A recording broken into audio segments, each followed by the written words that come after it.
Hello and welcome back to my channel. We all know that ZZ plants are one of the easiest houseplants to care for, but even they can run into problems if certain mistakes are made. Today I'll share the 5 common mistakes people usually make with ZZ plants and give you some extra care tips to help them grow faster and healthier. I'll jump straight into the common mistakes, but if you are looking for a complete guide on how to care for ZZ plants, be sure to check out the video linked in the description. The biggest and most common mistake with ZZ plants is overwatering. These plants are drought tolerant and store water in their thick potato-like rhizomes, which means they require far less water than most houseplants. Many people treat them like other houseplants and end up with watering them more than they need. This often leads to yellowing leaves, mushy stems, or even root rot. So here is my advice.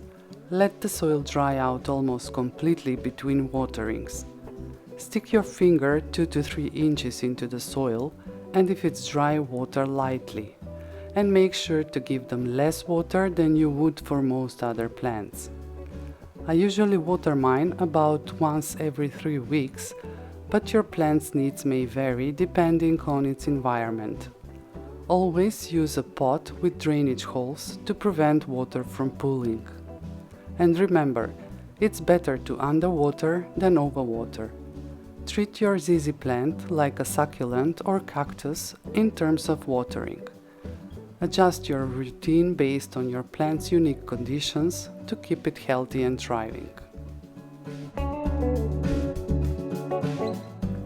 ZZ plants are versatile, but extremes in lighting can harm them.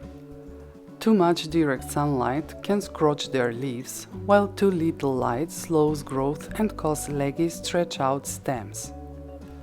For optimal growth, place your ZZ plant in bright, indirect light. They can tolerate low light, but thrive in medium light conditions.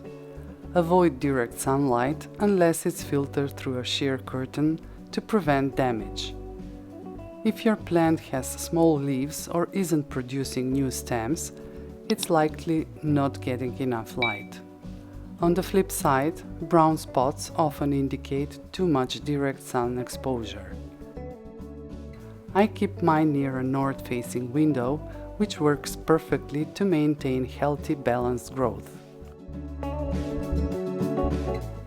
Using the wrong soil mix is another common mistake. ZZ plants are especially prone to root and rhizome rot when growing heavy soils that retain too much moisture. So my advice is always use well-draining soil. A cactus and succulent mix works perfectly, or you can create your own by combining potting soil with perlite or sand. This keeps the soil light and airy, ensuring that excess water drains quickly and doesn't sink around the roots. Choosing the right soil mix is key to preventing issues and keeping your ZZ plant healthy.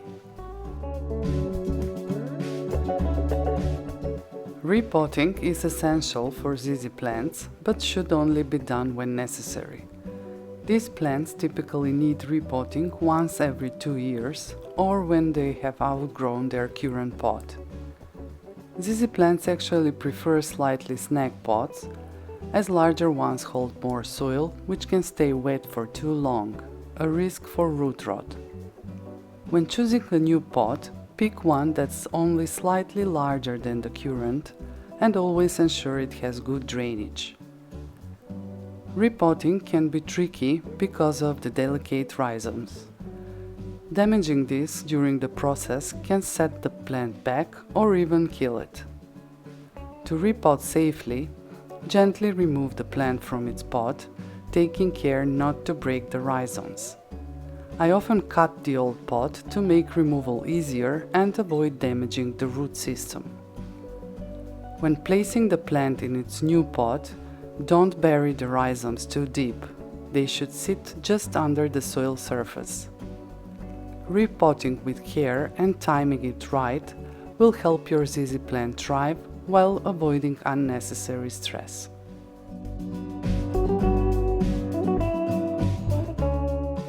The last common mistake is over-fertilizing. These plants are naturally slow growers and don't require much feeding. Overdoing it with fertilizer can burn their roots and lead to salt buildup in the soil, which can harm the plant over time. To avoid this, use a diluted liquid fertilizer no more than once a month during the growing season. Skip fertilizing entirely in winter when the plant's growth naturally slows. I personally use an organic fertilizer made from lentils, which I prepare at home. It's simple and effective. If you're interested in learning how to make it, I'll leave a link in the description.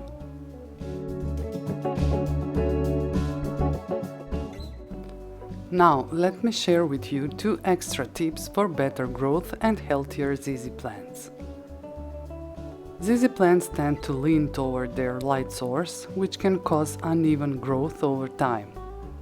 To keep your plant balanced and symmetrical, make it a habit to rotate the pot every time you water. This way, all sides of the plant receive equal light exposure, encouraging even growth and stronger stems. Without regular rotation, one side of the plant may grow taller and lusher, while the other side becomes sparse or weak.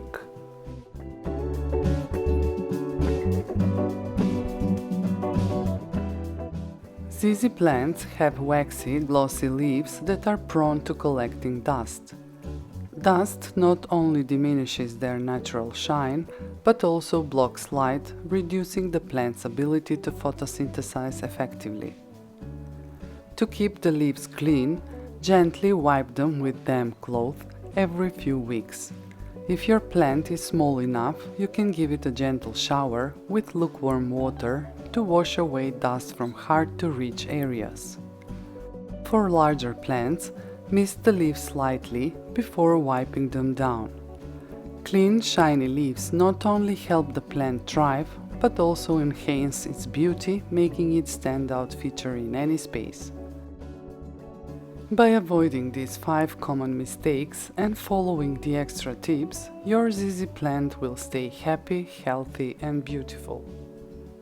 If you found this video helpful, please give it a like and subscribe for more plant care tips. If you have any questions or suggestions, feel free to share them in the comments below. Thanks for watching and happy growing!